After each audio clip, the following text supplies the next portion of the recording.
Hello YouTubes, it's Matt Bavaria here. I'm also known as E38, and this is probably one of my first YouTube videos that I've ever filmed. I've been looking around for a space to actually do this, and I have found myself a field full of sheep, and I've brought my very cheap, very well sorted driving mechanically, but full of the nightmare jobs that every E65 potential buyer is probably worried about. But I'm hopefully going to show you that this car is quite easy to sort. I'm hopefully not going to have to eat my hat. That will be embarrassing, but you know, I am prepared to be honest and be true about this car, and let's see. So yeah, I mean, my name is E38, or at least that is my Instagram handle, which I've been building for a few years, and that comes because of a love of the 7 Series E38, which I'm sure a lot of people do appreciate, and I've had 60 odd of them. But I have started to get into the E65s. I've gotten a bit bored of the E38. I've had enough of them. I've had all of them. I do still have a 728, which I absolutely love. It is a magnificent car, and having had all of them, that was the sweet spot for me. So let me take you around my E65.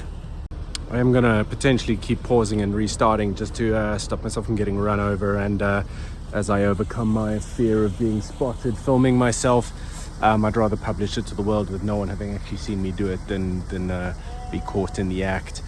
So yeah, so everyone is pretty terrified of the E65, it seems. It's quite unanimous. As soon as you start posting pictures of it, everyone thinks it's going to break. They're like driving a grenade, blah blah blah. Valve seals need doing, the gearboxes go, blah blah blah. I just think that a lot of that is nonsense. The valve seals don't need doing unless they need doing, so you can check them. We will check them out on this car. Story about this car: I got it very cheaply, not the cheapest. We all love to call our YouTube videos bought the cheapest, this and that. It wasn't the cheapest, but it is cheap. It's got some very nice wheels. It's got a few nice bits. It is Cosmo Schwarz metallic with grey leather. Grey leather is not my favorite at all. The car has just shy of 130,000 miles. It came with absolutely no paperwork bar one invoice from last year where quite a lot of money was spent on it. But it doesn't have the full service history, which anyone, and myself included, would say if you're going to go and buy an E65, make sure you know the maintenance history. That said, I did run a little check, and I do have a friend, my good friend Simon, who works over at BMW, and he did a little check, and we did find that this car was actually regularly at BMW until 2015. That is 8 years ago, but it's still a good sign.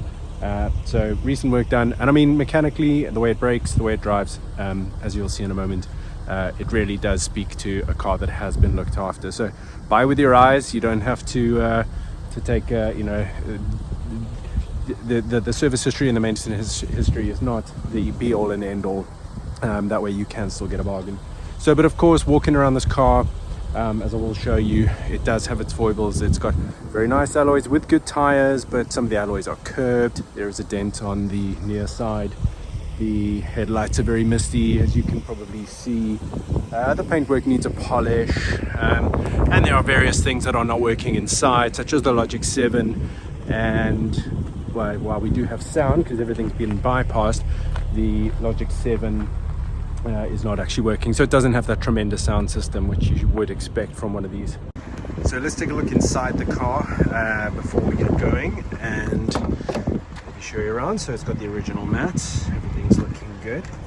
And first thing I noticed jumping in is when you feel the shifter knob here, the back of it is missing. They do come apart, even though they are made of metal, and that's real metal, they do like to come apart. The air conditioning is jammed on this car. Not that the air conditioning is on, although I'm getting hot air, that's what matters. It is, I think, 1.5 degrees outside. The missile launcher has been deactivated. You will be glad to know, since the Cold War, I think all E65s had those disabled. And yeah, so here's where we see the Logic 7. Here is a good way to check. It has actually been bypassed. Excuse my fantastic choice of drum and bass, which I'll kill in case of copyright infringement. If I try and adjust any one of these on the graphic equalizer, nothing happens. So that is an issue. We have an issue up there where the vanity mirror is missing. We have an issue where the cup holder does not come out. We have a tint issue, as I think you may have noticed. It's got a little bit of Egyptian cab style tinting going on the back there. Lovely comfort seats, very, very nice. I think it's Montana leather. See, this is usually broken. Oh, but we are missing, at least the shutter door does work, but we are missing the cassette. Got a Battleship DVD and Frank Sinatra CD. That's always good. You know, Frank Sinatra means the person that owned this car before obviously had endless amounts of wealth and fantastic taste and spared no expense on this car. I mean, what else could you assume from such fantastic taste in music? Whereas like my drum and bass would send most people running and screaming. So that is the front of the car. I think that is everything. Oh, and as I say, everything else here seems to work. Your buttons on the steering wheel. This is your cruise control. So what's it like to drive? I must say it's as smooth as silk. It's as you want so far.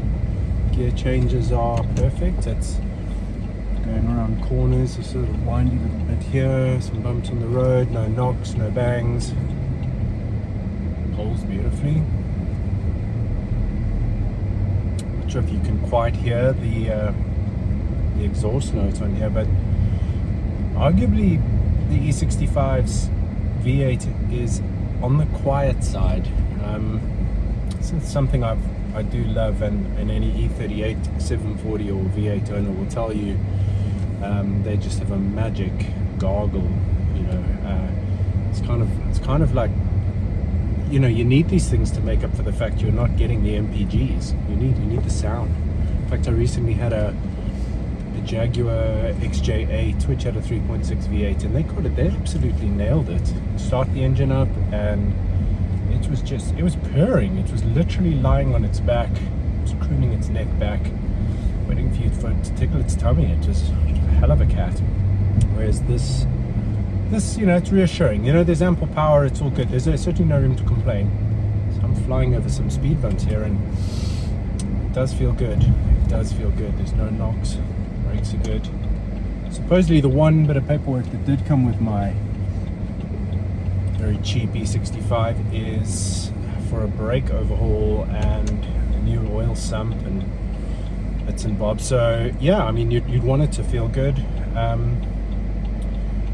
So 129,000 miles on this. The air conditioning appears to be sort of stuck on, which is interesting. I have a feeling that's just going to be the HVAC panel.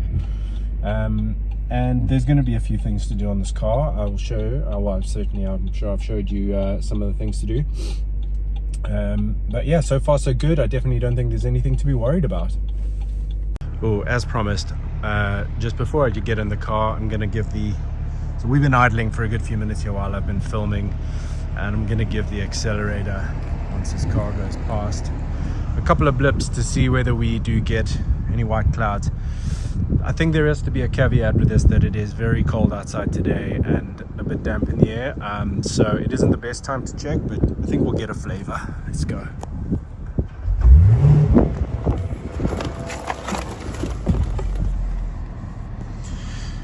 Well, that was interesting.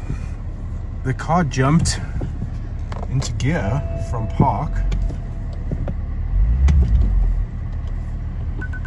and we have a problem.